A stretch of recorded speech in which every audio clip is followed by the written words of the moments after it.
Hey, welcome to Star Wars Force Time. Please like and subscribe to my channel. I'd really appreciate it. Today, I'm talking about the parent-child bond in the heart-wrenching end to the Mandalorian's quest, bringing baby Grogu to the Jedi. This picture of Grogu here looks the way I felt after seeing Chapter 16 of The Mandalorian. I'm just not ready to let go of this perfect pair. They were so close to building a future as father and son. Since Chapter 8 in the first season, Din Djarin has been in pursuit of a Jedi to train his young foundling, and we've watched their bond grow.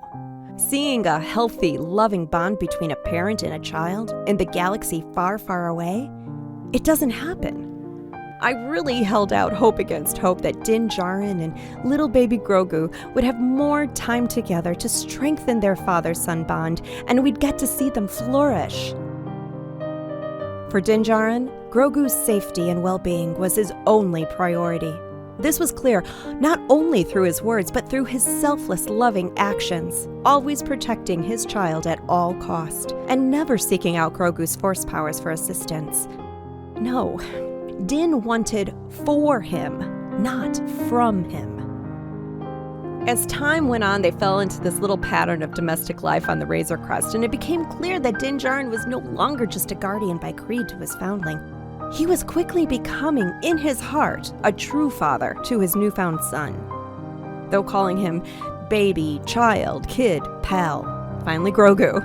Regardless, it became clear to us, and every character Mando associated with, Grogu was his son. We heard him often talking of the Jedi quest in front of Grogu. I agreed to take you back to your own kind, so that's what I need to do. You understand, right? I believe he verbalized it to just keep convincing himself that he was doing the right thing by honoring this quest over the tugs at his heart. That's where we're gonna try and find you a Jedi. But you have to agree to go with them if they want you to. Understand?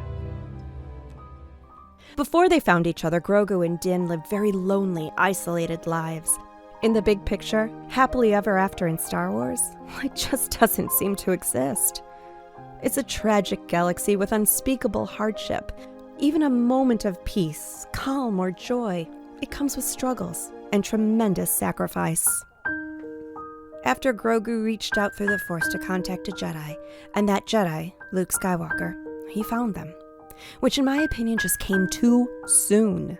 There were no exigent circumstances that required Grogu to begin training at that very moment. It felt rushed, unnecessary, and better to be left fully developed for Season 3.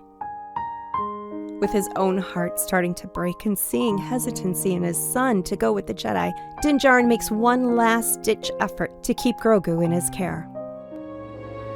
He doesn't want to go with you. Though he knows that's not entirely true, he was speaking out of desperation, as well as expressing the sentiment of every viewer, wishing for more time for this family. While Din saying goodbye to Grogu, doing his best to keep it together, baby Grogu motioned for Din to lift his helmet so that he could see the face of his father, who he'd grown so quickly attached to. In spite of Mando's sworn code, he revealed his face to his son. It's an act that he would have avoided at all cost, even at the cost of his very own life. But that was before he became a father to Grogu. Din Djarin made a choice that his bond with Grogu superseded the code of his armor and of his beliefs. He expressed his commitment to his fatherly love for his new son. Grogu became top priority. Gently, Grogu extended his hand to touch Mando's face, which was very significant, as Din Djarin himself admitted it had been decades, since before meeting Grogu, that he'd revealed his face to anyone.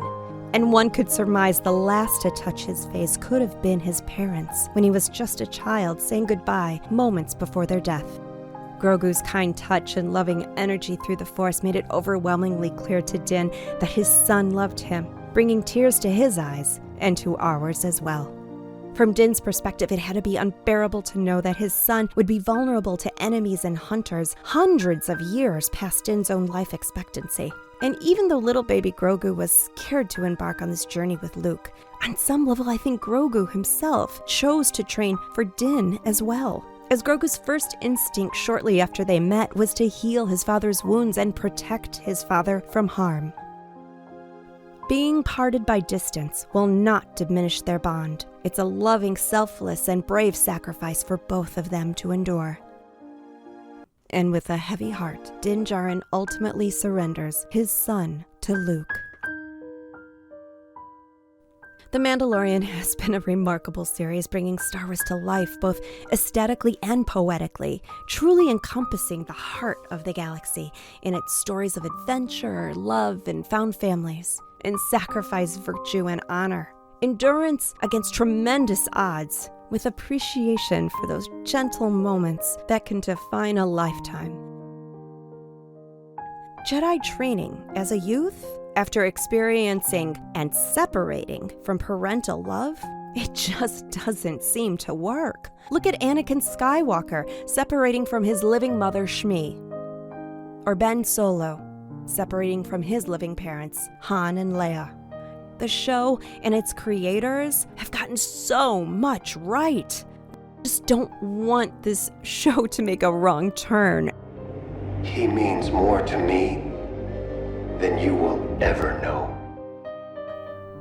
No, we know, Mando. We know. I hope you've enjoyed this analysis of Din and Grogu's father-son journey to the Jedi. Check out these links to some of my other videos and playlists here as well. Until next time, may the Force be with you, always.